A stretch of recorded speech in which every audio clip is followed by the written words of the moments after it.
Aleluia. O tema da minha ministração hoje é adorar a Deus em meio às adversidades. Porque adorar ao Senhor quando tudo vai bem é muito fácil.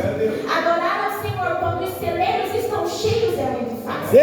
Adorar a Deus quando tem gasolina no carro, quando tem Netflix em casa, quando tem internet, os celeiros, os armários estão cheios, não te falta roupa nova, você tem um perfume bom, os filhos estão dentro de casa, o esposo não é viciado, a esposa é virtuosa, os filhos não são drogados, não são prostitutas, não tem nada de errado, a saúde está boa. Adorar ao Senhor assim, quando as finanças estão em ordem, É Deus. é muito fácil.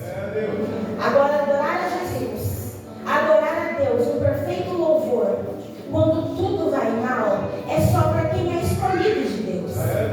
Porque adorar a Deus quando você olha na conta e não tem nenhum real, nem no Nubank, nem no Neon, nem no Bradesco, nem no Itaú, está zerado. Aí você olha para a saúde e não está bem, o médico desenganou, o médico disse que agora tem que tomar remédio enquanto viver. Aí o marido não vem para a igreja, não te acompanha, a esposa não é virtuosa, enfim, são tantos obstáculos, são tantas dificuldades. Aí é nesse momento que eu quero saber se você é um verdadeiro adorador. Aleluia. Porque adorar a Deus está no nosso DNA.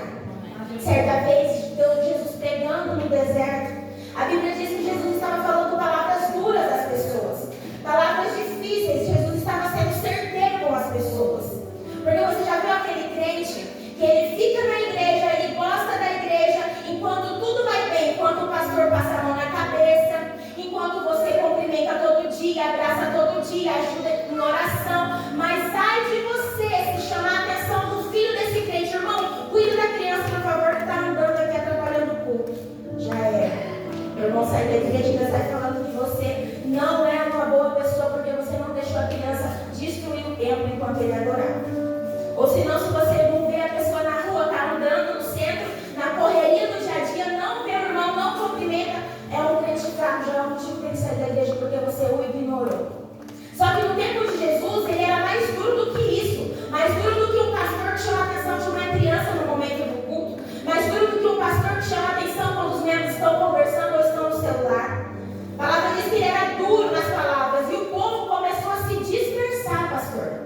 Daí, Pedro olhou para Jesus e falou: Senhor, não é melhor o Senhor falar palavras mais mansas, mais doces?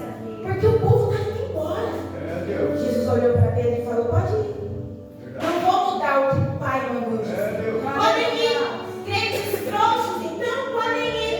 Aí Pedro olhou para Jesus e falou: Senhor, para onde nós vamos se só tu tens a palavra de vida? Aleluia.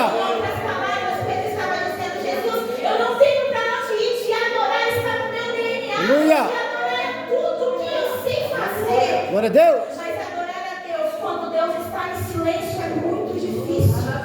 Adorar a Deus quando você olha o seu vizinho da direita que nem conhece ou nem serve a Deus, prosperando, multiplicando enquanto você acha que está à míngua. Adorar a Deus quando aquela pessoa que te perseguiu está tendo sucesso e aos seus olhos não está sendo julgado como deveria pelo Senhor. Adorar a Deus quando você ora, fala com Ele, jejua, canta, não falta culto, vem nas orações, assim como a irmã disse sobre as meninas da coreografia. É com dor, é com choro, é alegre, é com frio, é triste, independente da situação, estão aqui e Deus continua em silêncio. E aí você adora ou você para de adorar? Adorar a Deus quando Deus diz não, e o não de Deus é um não. É diferente do não do meu esposo e o meu. Porque quando as nossas filhas que têm 2 e 4 anos pedem alguma coisa, geralmente a Alana pede para o pai, a maior. E o pai fala não. Ela não se conforma, ela vem pedir para mim. Porque ela sabe que eu sou um pouquinho mais maleável. Aí eu falo, sim.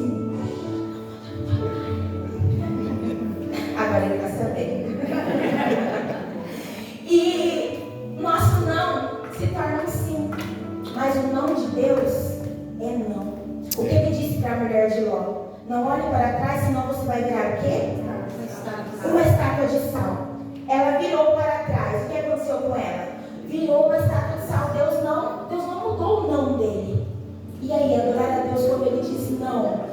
Quando você está esperando um sim do Senhor, Ele fala não. Para ver, para testar o seu coração. Saber se você é de fato um verdadeiro adorador. Adorar ao Senhor Jesus é ser escolhido por Ele. O escolhido não escolhe. O escolhido tem opção. Ou você vai ou você vai. Você não tem opção de Senhor. Hoje está tudo bem, quando eu estou feliz eu vou lá na igreja cantar, ouvir um júbilo e cantar com os irmãos. Ah, Senhor, hoje não está muito legal, então hoje, Senhor, eu não adoro, porque eu vou esperar o Senhor melhorar a situação, porque eu sou um filho birrento. Não, o escolhido não escolhe. Maria, mãe de Jesus, ela não escolheu ser a mãe de Jesus, foi escolhida. A Bíblia diz que ela tinha, a Bíblia não fala, mas ela tinha em torno de uns 14, 15 anos. Estava prometida a José, nem tinha se casado ainda. O anjo desceu e falou: Maria, você vai gerar o filho do Altíssimo. Aleluia. Eu sou. Maria não disse: ah, Senhor, Deus. eu não quero, Jesus, eu não aceito, porque eu nem me casei com José ainda.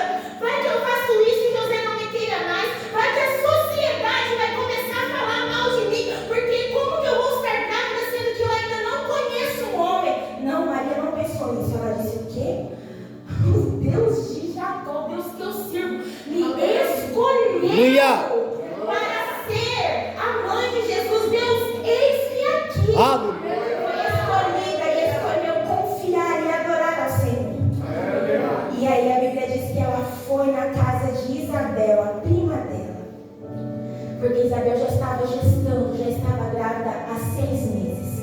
Então Isabel já tinha passado pelo enjoo, já tinha comprado algumas roupinhas, já tinha passado aquela queimação, aquela azia, já tinha sentido o bebê mexer. Então Isabel já tinha o quê? Experiência. A escolhida Maria foi se encontrar com Isabel. A Bíblia diz que quando ela chegou na sala de Isabel, Isabel nem sabia ainda que ela já estava, que ela estava à espera de Jesus. A Bíblia diz que ela entrou na sala de Isabel. Agora você imagina isso: 2 bebês totalmente do céu, João Batista e Jesus, em 2 barrigas na mesma sala. Imagina a unção que não estava naquele lugar. Deus. A Bíblia diz que quando Maria entrou, o bebê de Isabel, João Batista, pulou dentro do ventre. E Isabel falou: você está grávida do Salvador. Porque o meu bebê pulou dentro do meu ventre quando você chegou. Deus. Que escolheu adorar ao Senhor. Glória a Deus. Mas o que você quer dizer com isso para mim? Eu quero dizer que Maria, quando procurou Isabel, ela procurou alguém que já tinha experiência naquilo que ela estava começando a passar. Não conte os seus problemas a qualquer um. Não conte os seus sonhos a qualquer pessoa. Conte para alguém que já teve aquela experiência. Não abra o seu casamento para quem não é casado.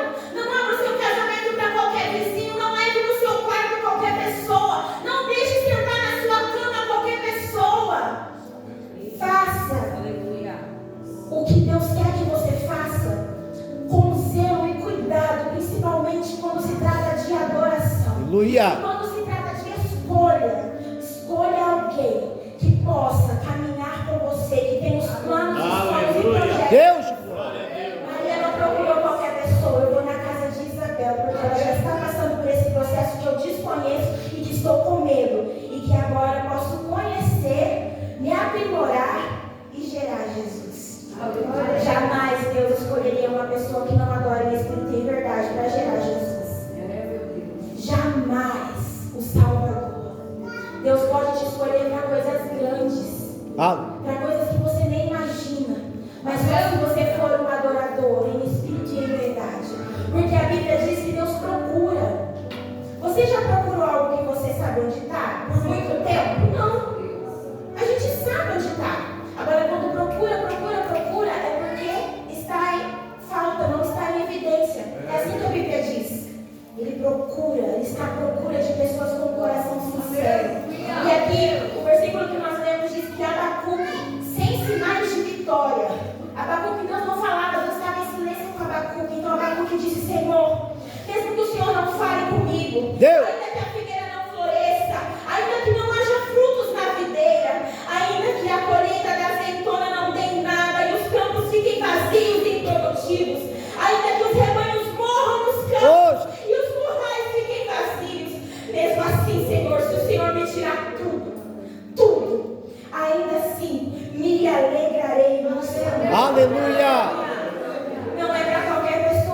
Deus poderoso. Deus pode tirar tudo.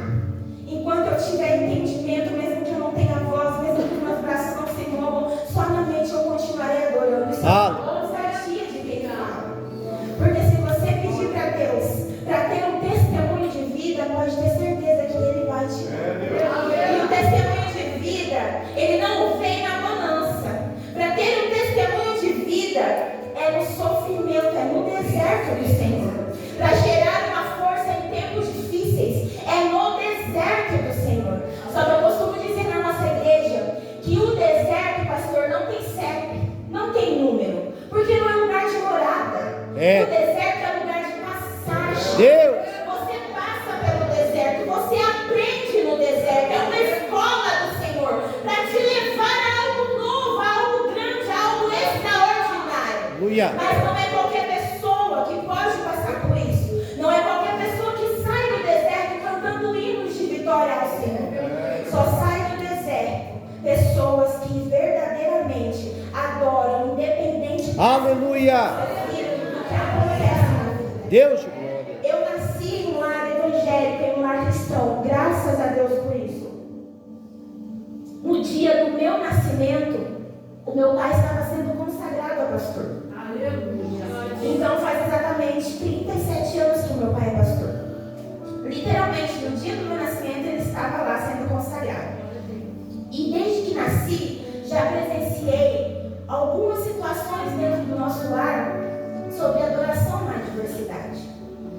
O meu pai é pastor, como eu acabei de dizer, e eles tiveram 2 filhos, e os filhos faleceram. Primeiro um menino, depois esse menino faleceu, depois teve uma menina que também faleceu, e a terceira gestação veio eu. Meu pai morava em Foz do Iguaçu, trabalhava na Itaipu, ganhava em média 10 salários mínimos no tempo do cruzeiro. Hoje em dia daria uns 15 mil mais ou menos, era um dinheiro muito bom. E ele, como eu contei para você, ele foi consagrado ao presbitério. E eu nasci, já estava com 5 anos, a vida do meu pai muito bem estruturada, cuidava da igreja e trabalhava na Itaipu. E eu comecei a adoecer, comecei a ficar muito mal. Eles me levaram ao hospital e o médico disse: olha, ela tem hepatite C e ela tem bronquite agudo.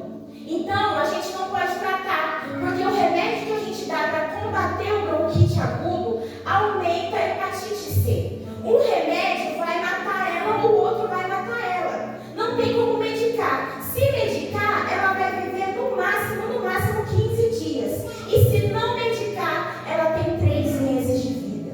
E eu já tinha 5 anos de idade. E o meu pai, isso eu não lembro, mas o meu pai conta que ele se ajoelhou e disse: Senhor,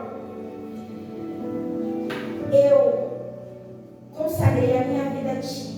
No dia do nascimento da Fabíola, eu estava sendo consagrado a pastor ao ministério. E a minha filha, Senhor, é Tua. O Senhor já levou 2 dos meus filhos e deixou ela por 5 anos.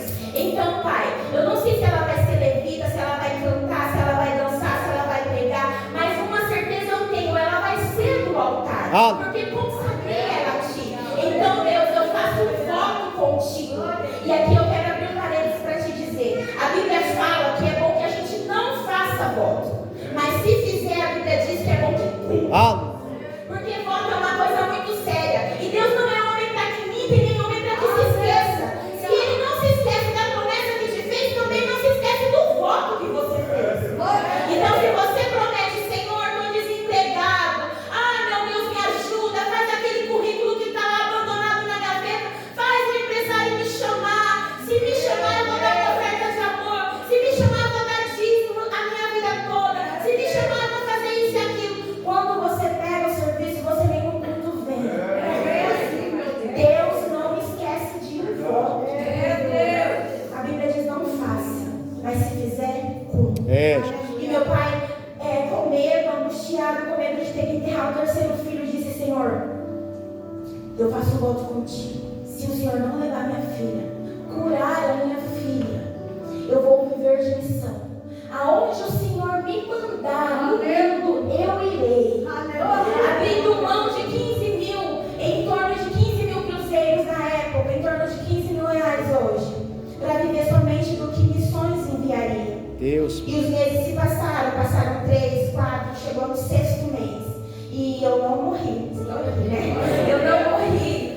E eu não tive hepatite, não tenho hepatite, nunca tive mais nenhuma crise, não tenho bronquite, nunca mais tive nenhuma crise. Tampei aqui na sexta, eu tenho até um pulmão um pouquinho bom, então não tenho mesmo bronquite, né, Jonas? A nossa igreja não tem janela, porque eu e meu pai, a gente grita tanto na cantada, se tivesse janela, já tinha explodido tudo. E daí, Deus honrou o voto, correto? Deus não me levou, Deus curou o bronquite e a hepatite, mas agora o que tinha que acontecer? O meu pai precisava cumprir. Meu pai chegou no pastor regional e falou: pastor, eu fiz um voto assim, eis-me aqui para missões.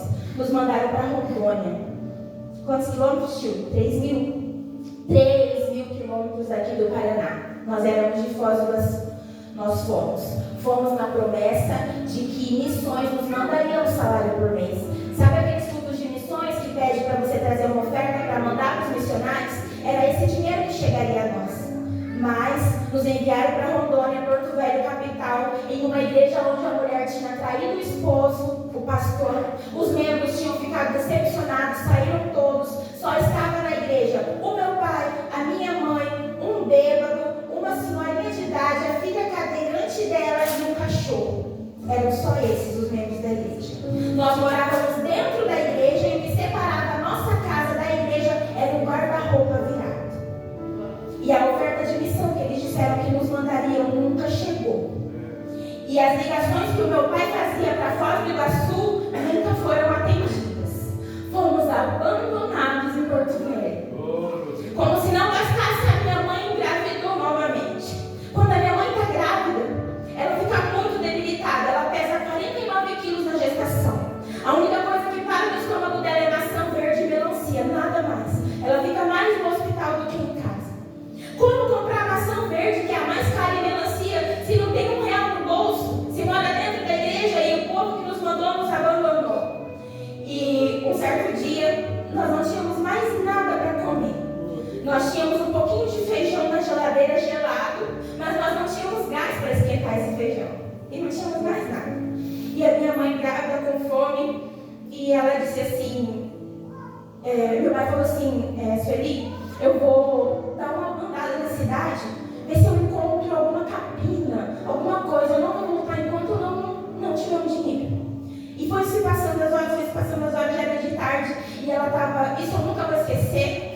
Tem coisas que você tem que poupar o seu filho, tem coisas que você tem que fazer, ficar mais lúdico para o seu filho, porque criança lembra, guarda. E graças a Deus hoje nossa vida é boa, mas eu nunca esqueci isso. A minha mãe, com muita fome, deitada na posição fetal na cama, ela disse assim: Fabíola, filha, ela era muito pequena, vai lá na geladeira, pega aquele feijãozinho da mãe, põe um pouquinho de sal e traz para a mãe comer. E eu era uma criança, eu coloquei muito sal. E eu lembro que na hora que ela colocou aquele feijão gelado na boca, ela começou a chorar desesperadamente. E eu falei: pronto, a única comida que tinha eu estraguei, a minha mãe vai morrer, o bebê vai morrer. Aquele desespero. Em breve meu pai chegou da rua e disse: Sueli, eu não consegui nada. E daí a minha mãe olhou para ele, eu também lembro dessas palavras, ela disse assim: por que a gente está aqui? Por que a gente, na verdade, deixou 10 salários mínimos, a nossa casa própria, para vir para esse lugar para quê, Cosmo? Vamos voltar embora. E o meu pai não respondeu nada. E eu fiquei pensando: será que a gente está aqui por quê? Por que a gente não pode voltar embora? Porque a criança não tem dimensão. Vocês lembram aquela caixinha de promessa que se tira os versículos? Vem versículo repetido naquela caixinha? Não vem. É onde cabe.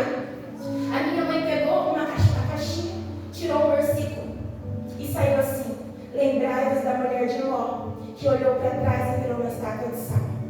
Ela guardou na mão e tirou outro para confirmar. A gente fazia muito isso, né? Tirava um e tirava outro para confirmar. No que ela tirou outro para confirmar, você acha que saiu o quê? Lembrai-vos da mulher de Ló, que olhou para trás e virou uma estátua de sal. Qual a probabilidade de sair 2 versículos idênticos no meio de milhares de papeizinhos? Nessa hora ela começou a chorar. Começou a chorar na mesma posição que ela estava. E ela olhou e falou: Senhor, me perdoa. Nunca mais eu vou dizer que quero ir embora daqui. O Senhor que nos trouxe, o Senhor vai nos sustentar. Aleluia. E isso era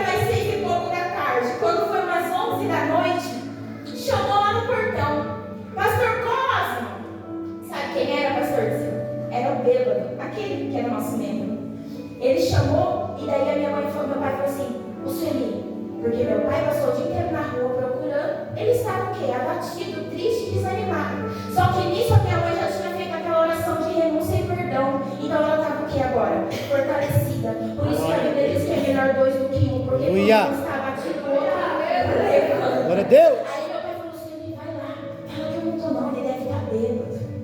Minha mãe disse, você vai, porque você nos trouxe para cá para ser pastor, ele é seu membro.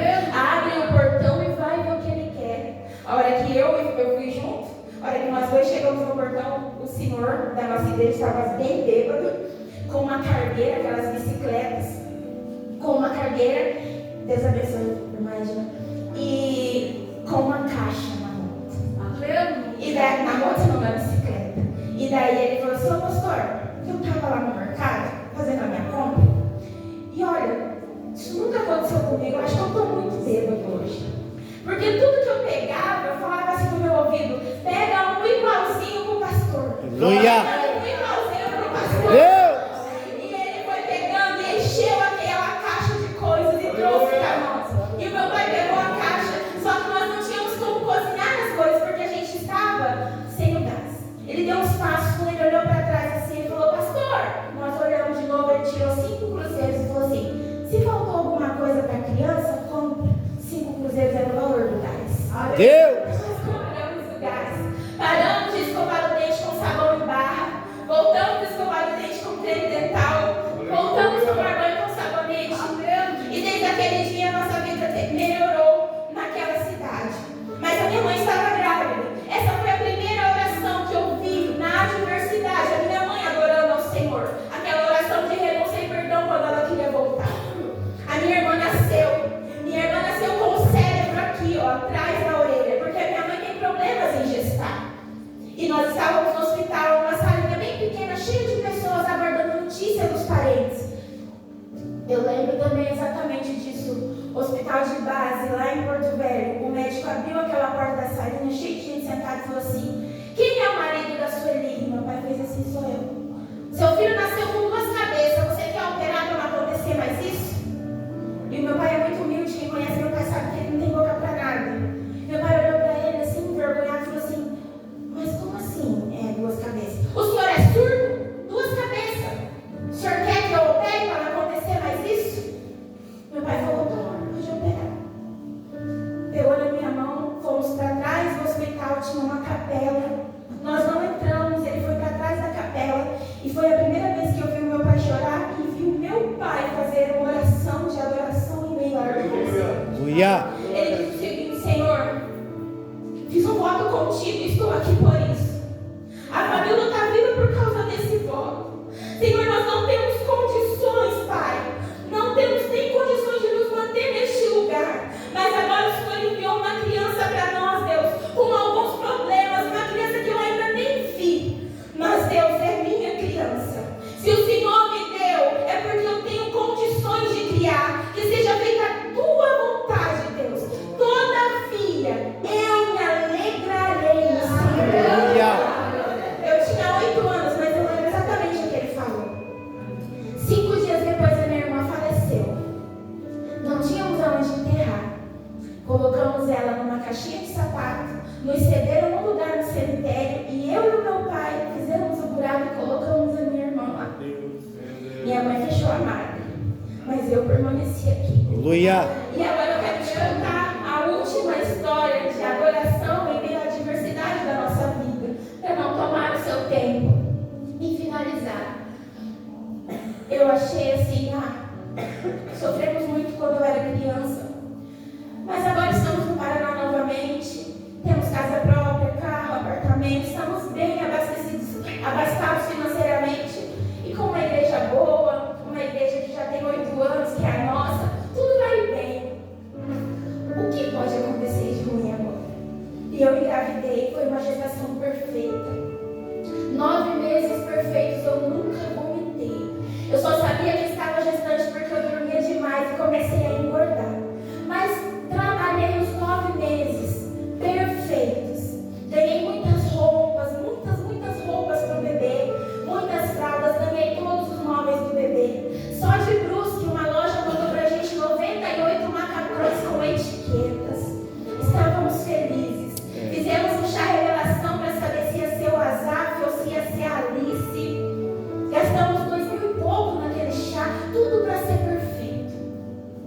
Na madrugada de 40 semanas, as contrações começaram. Falei, glória a Deus, vai nascer o meu Azaf. Madrugada inteira com contração. Falei, quando ficar a cada 5 minutos eu vou para a maternidade. Porque eu não tinha plano de saúde, recebeu o SUS, então eu pensei, eu vou ficar em casa até não aguentar mais. Quando começar aquelas contrações de 3 em 3 minutos, eu vou para lá, porque já vai estar nascendo e eu vou sofrer muito.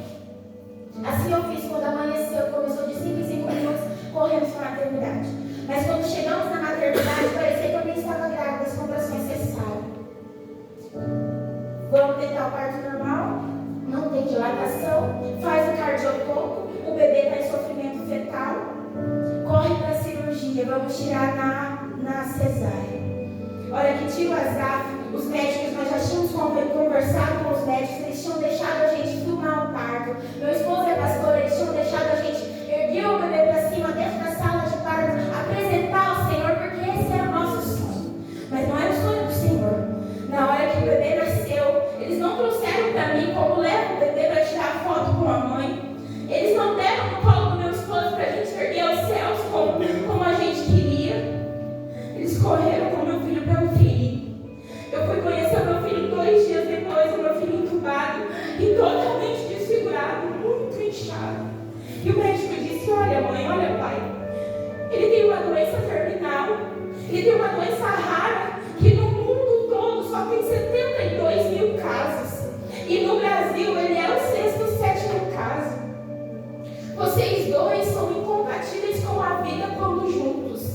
Se fosse o pastor David com outra mulher e eu com outro homem, os bebês iriam, mas nós dois juntos, a nossa genética, o nosso gene não dá. Então, pai, ele está tomando os melhores remédios, veio daí um antibiótico dos Estados Unidos, mas ele não está melhorando.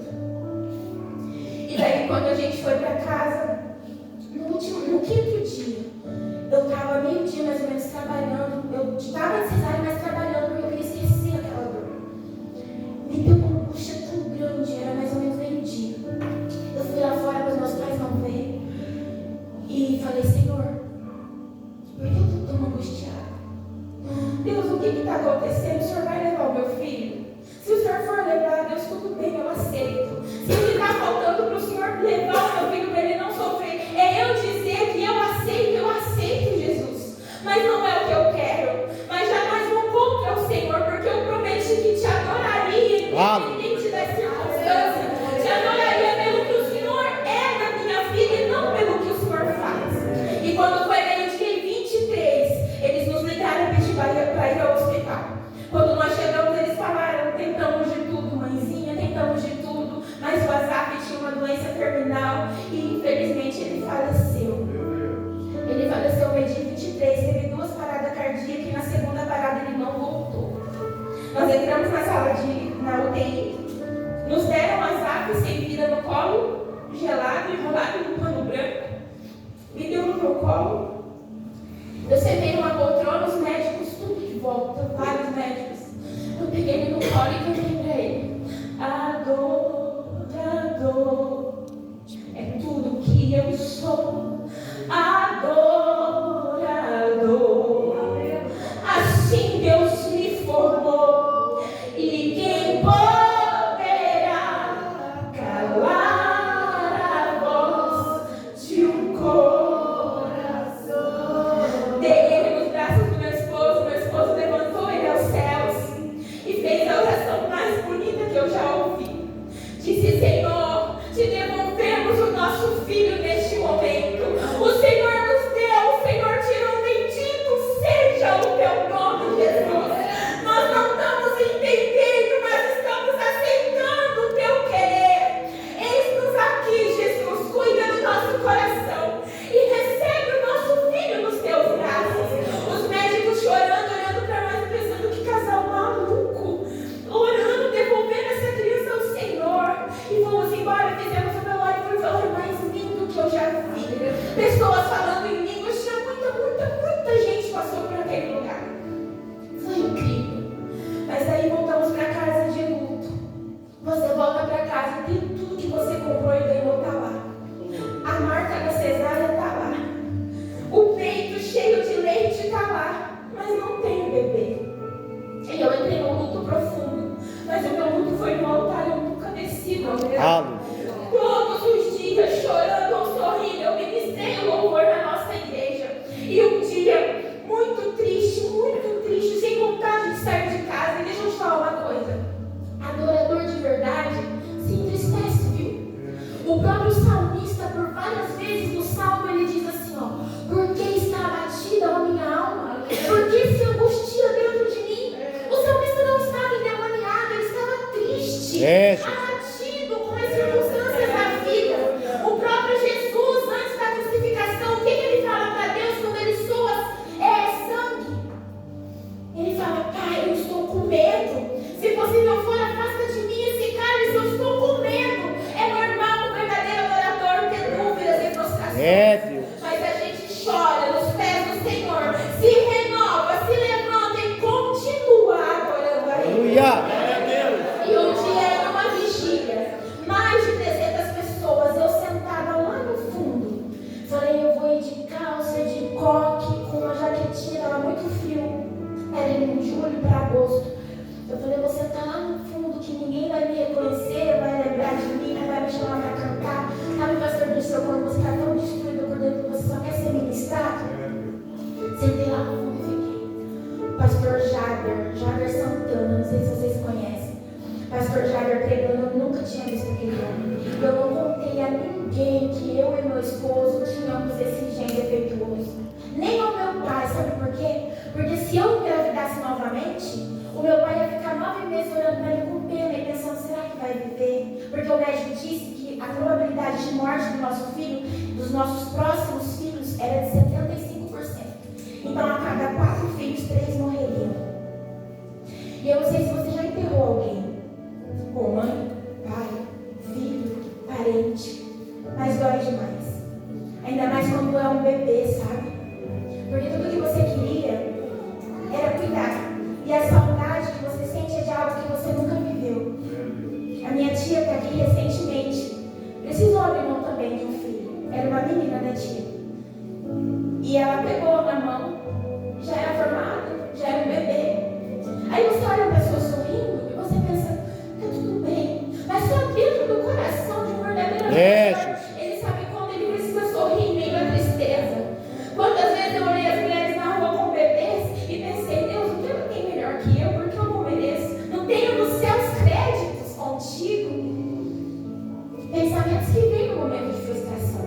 E na vigília, sentada lá no cantinho, o pastor pregando, ele olhou para mim e falou assim: ei, filha, fica de pé.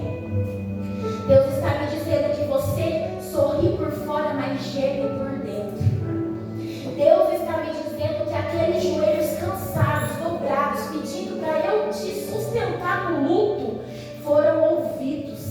Filha, eu estou curando o teu DNA, a tua corrente sanguínea, o teu útero. Pessoas, quando ouviram o teu testemunho, saberão que você verdadeiramente recebe.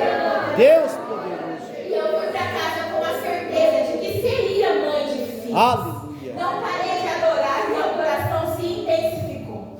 Só que existe uma coisa: quando você tem fé, o medo vai embora. Mas quando você tem medo, é a fé que vai embora. Os dois não caminham juntos, pastor José. Ou é fé ou é medo. Durante os 9 meses de gestação da Alana, eu tive fé e medo. Fé e medo. Lembrava da promessa de Deus através do pastor Jader, fé. Lembrava do diagnóstico do Zaf, medo. Fiquei nessa luta dentro de mim por 9 meses. No dia que eu fui ganhar a Alana de parto cesárea, enquanto eles me davam anestesia, eu comecei a orar e falei: Senhor, Aleluia. tudo que eu quero é que ela chore.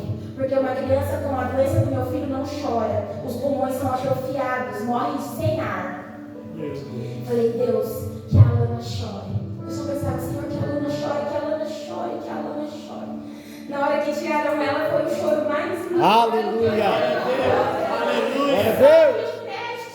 Para saber se ela tinha doença, só saiu 10 dias. Foram 10 dias de fé e medo. Fé e medo. E saiu o teste.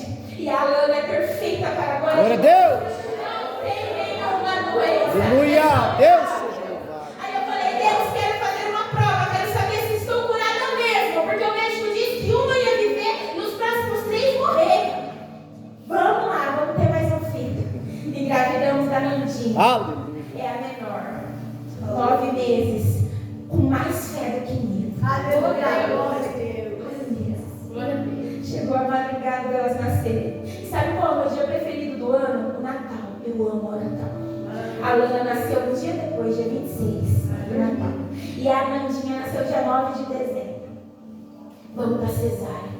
Falei, ei Deus, sou eu de novo aqui, ó. Estou pronta para eles me tirarem minha filha. O senhor lembra o que eu gosto de ouvir? O choro. Olha, que a Nanda nasceu. Aquele choro. Falei, agora eu quero o teste, Deus, no pezinho. Chegou o teste do pezinho. Ela também é saudável. Glória a Deus.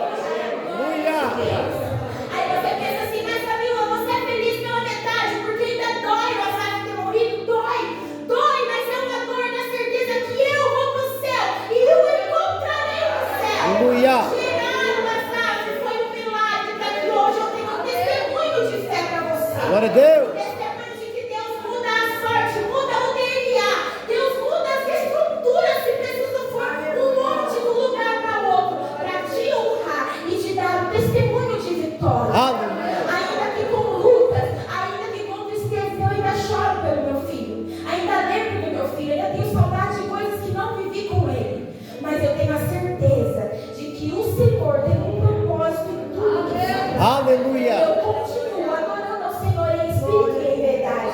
E para finalizar e a gente orar, para que melhor adorador na adversidade do que Paulo e Silas. A Bíblia diz que Paulo e Silas estavam presos em uma prisão. Pastor, eu dei uma estudada sobre como era a prisão naquele tempo. E eles não ficavam num cárcere igual é aqui, que tem a cama de cimento, né? Que às vezes tem até uma televisãozinha, tem luz. Não, sabe como era a prisão no tempo de Paulo e Silas? Era uma madeira com vários buracos, aonde colocava os 2 pés e as 2 mãos sentados no chão e passava a corrente. Então você imagina, a Bíblia não relata como era a prisão, mas eu imagino um lugar subterrâneo muito escuro, frio, e eles amarrados, sentados. Aí eu imagino Paulo olhando para Silas e falando assim, Jonas, Silas, como você está aí? Ah, Paulo, meus pés estão doendo demais. A corrente está apertada, Paulo. Nossa, eu não estou nem sentindo os meus pés. E você, Silas? Olha, minhas mãos estão doendo muito porque eu estou nessa posição há muitas horas. Eu estou com fome, eu estou com sede. Eu sei, Silas, eu também estou com fome, com sede e com muita dor na coluna. Eu estou com frio aqui nessa prisão. Aí eu imagino Paulo falando assim, mas Silas, como está a tua voz? Minha voz eu ainda tenho. Estou com um pouco de sede, mas eu ainda tenho. Então vamos cantar. Vamos continuar adorando a Deus aqui nesse frio, aqui nessa prisão escura. E a Bíblia não relata qual a canção, mas eu, na minha imaginação fértil, imagino que eles tenham cantado. Cada vez que a minha fé é provada. Aleluia. Glória a Deus. Deus poderoso.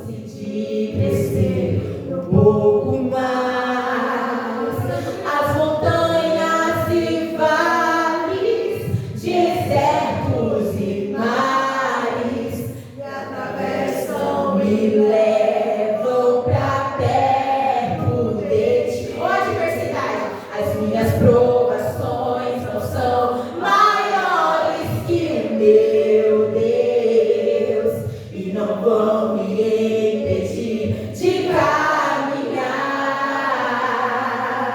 E se diante de mim não se abrir o mar, quem faz? Deus vai me fazer andar no sol. Segura aí. Aí nesse momento eu imagino eles enchendo o pulmão e gritando: romperei. Olha as cadeias se abrindo, as correntes se abrindo, entrando luz na prisão. A glória do Senhor inundou aquele lugar. E Paulo e Silas foram libertos por Jesus.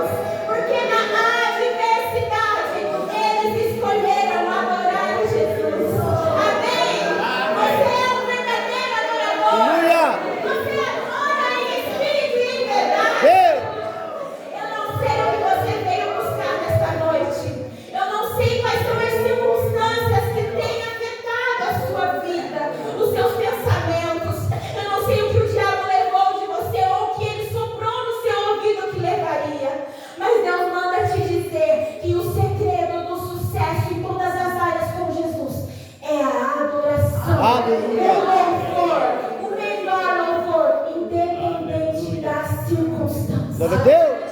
É adorar quando tudo vai mal. É adorar no dia do luto. É adorar na bonança. É deixar o inimigo confuso. Tá doendo? Passa o batom. Põe o perfume, coloca um sal. Tá doendo, homem? Faz a barba. Passa o perfume.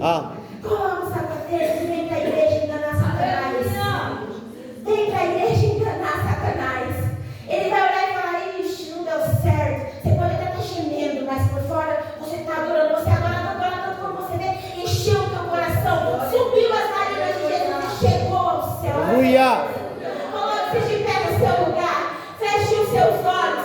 Se você não se sente um verdadeiro adorador, você tem esse playback aí? Adorador da Extra, se tiver, por gentileza, nós vamos encerrar com essa canção. Mas você que está aí no seu lugar, se você não se sente um verdadeiro adorador diante das circunstâncias, fala com ele, feche os seus olhos. Fala: Senhor, eu sou tão pequeno, Pai. Eu tenho tanto medo, parece que a minha fé não é grande. Mas Deus, me ensina a ter essa fé. Deus de glória. Me ensina, Senhor, a te adorar em espírito e em verdade. Eis aqui a minha vida, Pai. Me dê testemunho que vai gerar fé nas pessoas. Oh Deus, a tua igreja. Oh Jesus de Nazaré. Neste final de congresso, aprendemos a adorar a Ti de coração. Adoramos sem Oh Jesus, aleluia. adoramos independente das circunstâncias, Jesus. Cada pessoa que tem o seu particular contigo, Pai. Ouça neste momento a petição da sua igreja, Jesus. Canta pra ele assim, ó. Adorador é tudo que eu sou. Adorador, assim Deus me pode deixar. E quem poderá calar a voz de um coração? Olha só, quando tudo vai bem, ó. Se eu subir aos céus, eu sei que quando tudo vai mal, se eu mergulhar no mais profundo do mar, nunca poderei me ausentar do teu olhar. Fala pra ele quem é o Deus. Tu és o Deus que me sondas. Tu és o Deus que me vê. Não tenho todas as respostas, mas eu sei mais de uma coisa sei. Por toda a minha vida, da minha vida, adorar é o que sei, adorar é o que sou. Nada pode calar um adorador. Não existem prisões que contenham a voz de quem te adora, Senhor. Amém. As palmas hoje. Aleluia.